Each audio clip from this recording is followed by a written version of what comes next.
I'm Gunther from JMIR Publications. Nice to meet you. What's your name? I'm Zoi Hills. We are the National Consortium of Telehealth Resource Centers. We're a federally funded project from HRSA. HRSA stands for Health Resources and Services Administration, which is under the Department of Health and Human Services. It's a federal grant that funds the entire United States. We have 14 telehealth resource centers, all funded from HRSA.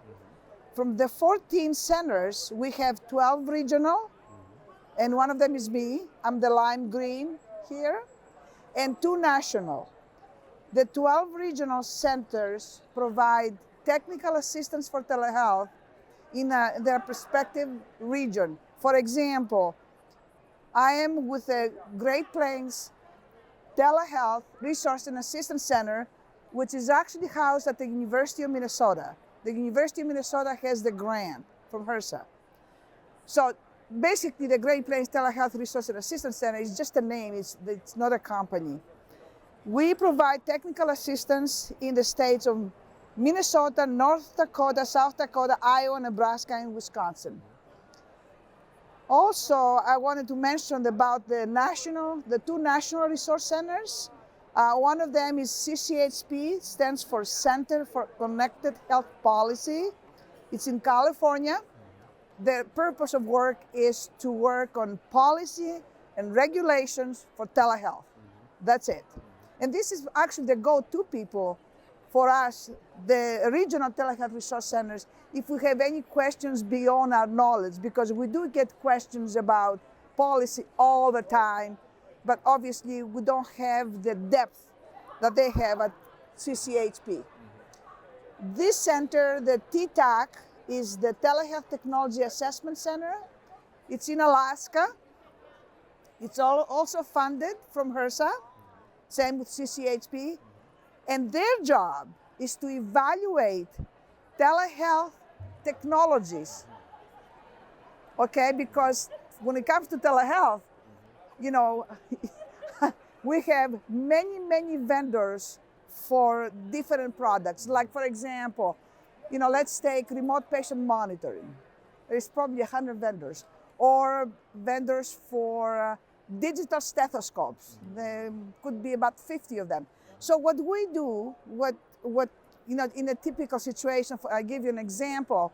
Let's say I get a call from one customer, and let's say it's a critical access hospital. They want to start a remote patient monitoring program. But because there is so many vendors out there, they don't know who to choose from, they call us and they say, well, we need to start a remote patient monitoring program.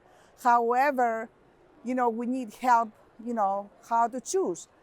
So because we're federally funded, again, we cannot recommend or endorse any products, any vendors.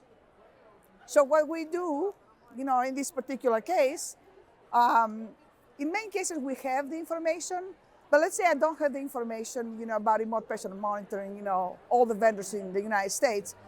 You know, I email my colleague at gpTRAC, they send me the top 3 or 4, I give them to my client, and I go away. It's their job to call these vendors to demo their product, you know, ask questions about cost and ask questions about, you know, demoing the product and making a decision. Now, in many cases, to be honest, they ask me a question, well, which one would you like? Which one do you prefer? That would be a no answer. Or basically tell them, I can't give you the, you know, my opinion because, again, we're federally funded, we can recommend, this would be a recommendation. So okay? your clients are hospital systems, are they also like private doctors or? Our clients is everybody. They're providers, including nurses, doctors, social workers, you name it. It can be IT people, can be hospital administrators, they can be CEOs of hospitals, they can be anybody. We help everybody And how long has this project been in existence? in existence. 2011, originally, we started with 5 centers in the country. gpTRAC, which is our center, it was one of the 5 original. And then HRSA funded a few more, a few years later, and a few years later, more and more. So now we have 14. So tell me about the experience during COVID, because things must have crazy. COVID. Oh my God. So COVID, it was something that I never expected to happen for telehealth. In fact, for years, I joined telehealth in 2002 when telehealth was cool, when telehealth didn't go over the internet. In 2002, we went over ISDN lines, if you know what that is. Okay. I used to beg doctors. I used to bribe them to recruit them. I never thought it would be the day when doctors will call me. That's what COVID did for us. They What brought. about now? Did it go back to normal? It's back. Well, actually, during COVID, it was chaos. We got calls, emails, 24/7. Sunday morning, I remember somebody called me from Wisconsin. They said, we need to start remote patient monitoring today for a skilled nursing facility. Okay, now it's not like that. COVID's not gone, but we don't have the pandemic anymore. I guess it has forever changed the landscape. It's changed, so things have cooled down. We don't have the demand that we had during 2020, 2021. That was crazy. Yes. I forgot to tell you, maybe that we provide resources. All our services are free. And resources, toolkits, webinars, we exhibit at big conferences like APHA.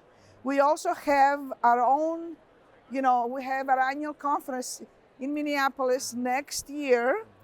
And we partner with 2 other telehealth resource centers. And we also exhibit in local regional conferences as part of our outreach program.